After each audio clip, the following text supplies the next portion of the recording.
When my brother called to congratulate me, I thought he was being kind. He said, "You finally got what you deserved." I didn't understand until 3 days later, when I found out what he and my sister-in-law had already done, and by then they were so sure they'd won that they posted about it online. That post is what destroyed them. My name is Corvin Ashby, and my father built Meridian Med Group from a single urgent care clinic in Nashville into a regional hospital network worth somewhere north of $280 million. He did it over 30 years, working weekends and holidays, missing things he probably wished he hadn't missed. I know because he told me that himself in the last weeks of his life when the words came slower and the pauses between them got longer. He died on a Tuesday morning in March, quietly, the way he did most things. I was 31 years old. I had been working inside Meridian for 6 years, starting in operations and eventually becoming his deputy when his health started slipping.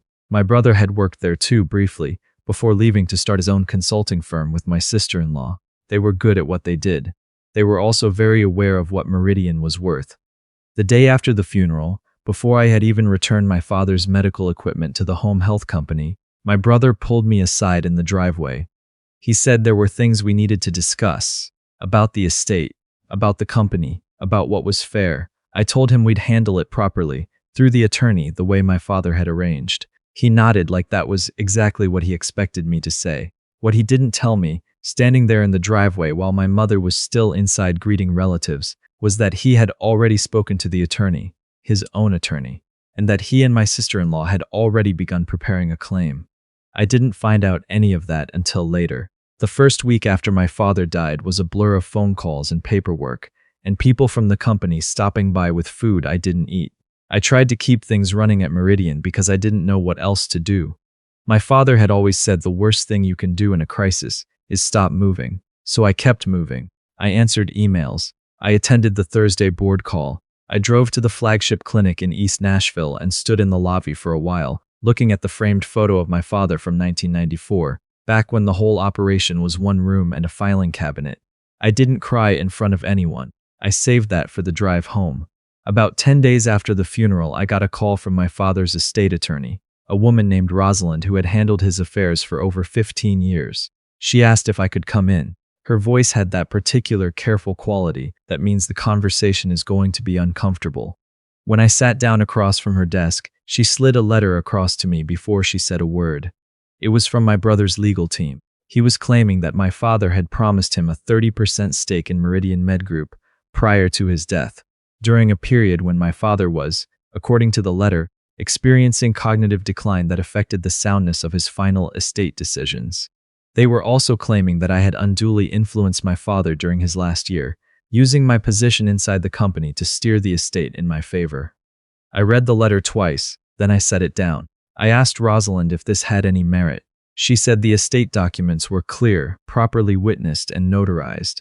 She said my father had updated his will 14 months before his death, long before his health had meaningfully deteriorated. She said his physician had documented his mental clarity at every visit. She said we were on solid ground, but she also said my brother's team was aggressive, and that these things take time. I drove home that evening feeling like the ground had shifted under me without warning.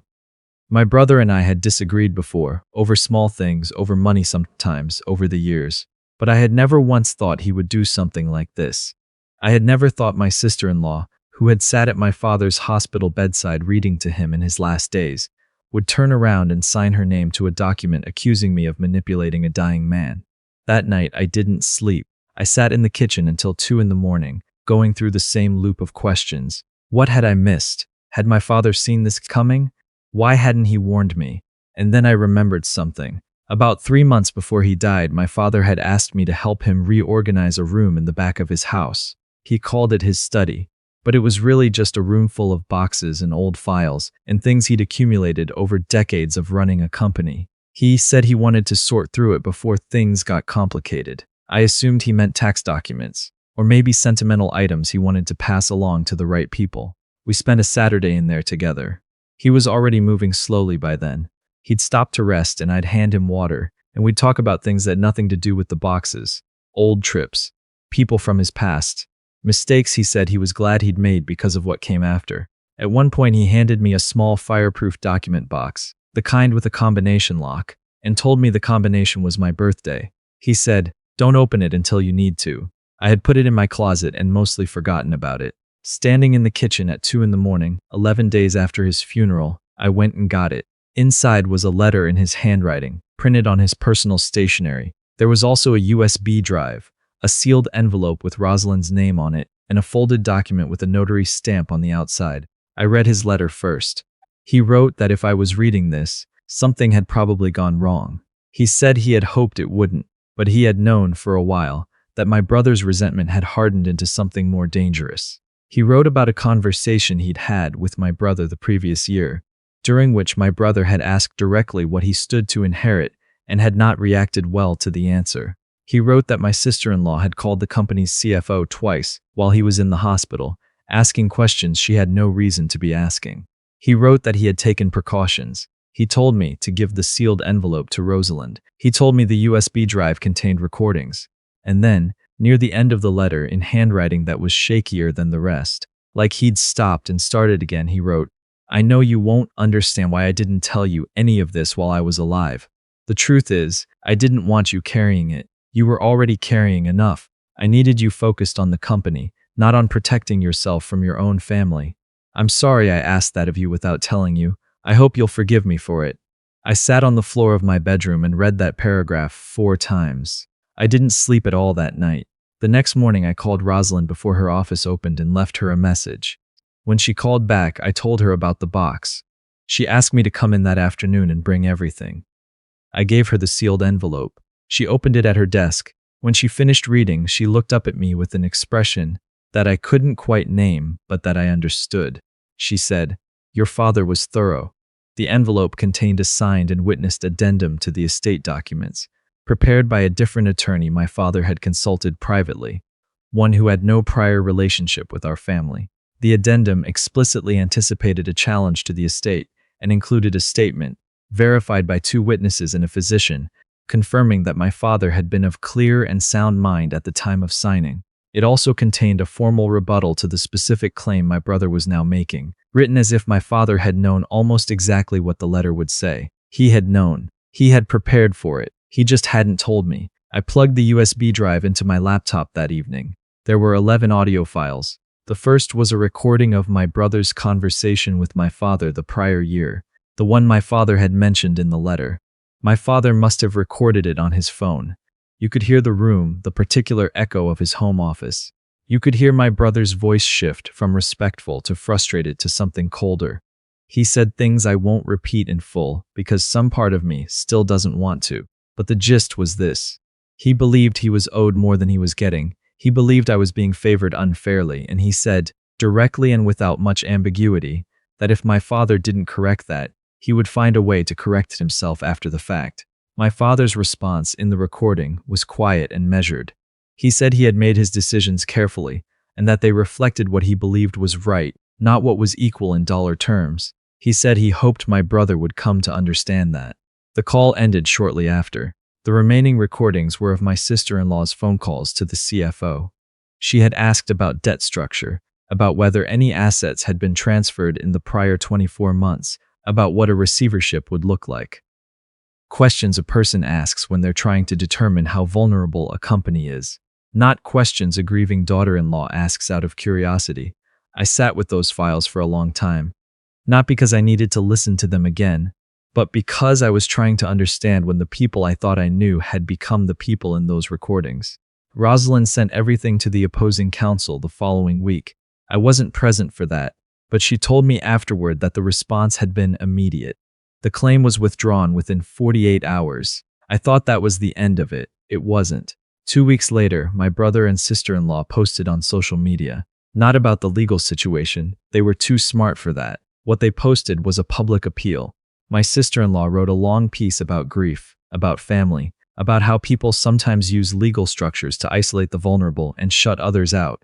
She didn't name me. She didn't have to. People who knew our family understood exactly who she meant. Within a day, it had been shared widely. Some of the people sharing it were our father's old friends. People who had watched me grow up. People who, reading her words, were now looking at me differently. My brother added a comment underneath her post. He wrote that he hoped the truth would come out in time, that some people prioritized assets over family, that his father had deserved better. I found out about it through a cousin who texted me a screenshot with 3 question marks and nothing else.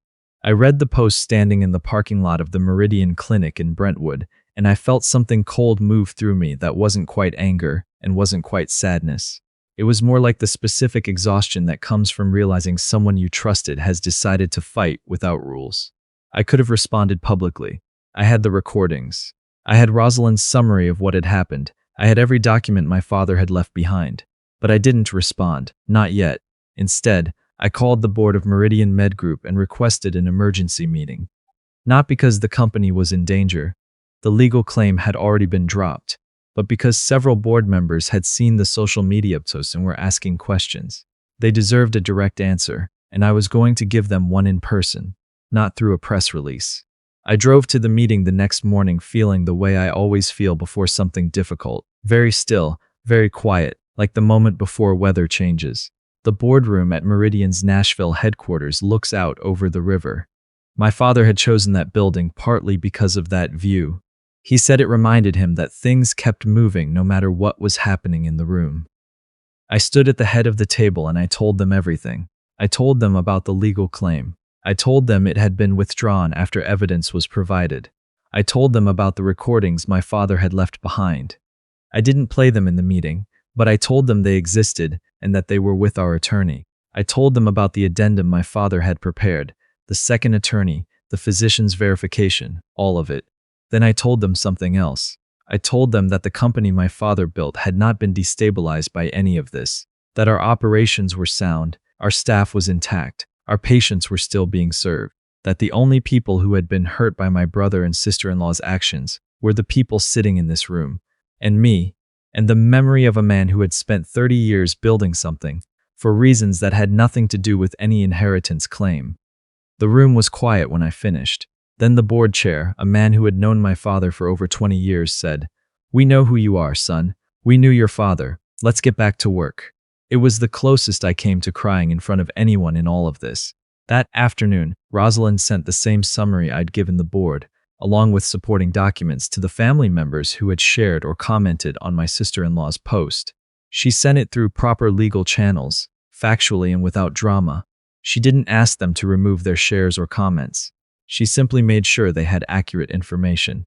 Over the next few days, I watched the post quietly lose momentum. Some shares were deleted. Some comments went quiet. One of my father's oldest friends called me directly and apologized for assuming the worst. He said he should have called me first. I told him it was all right. I think I meant it.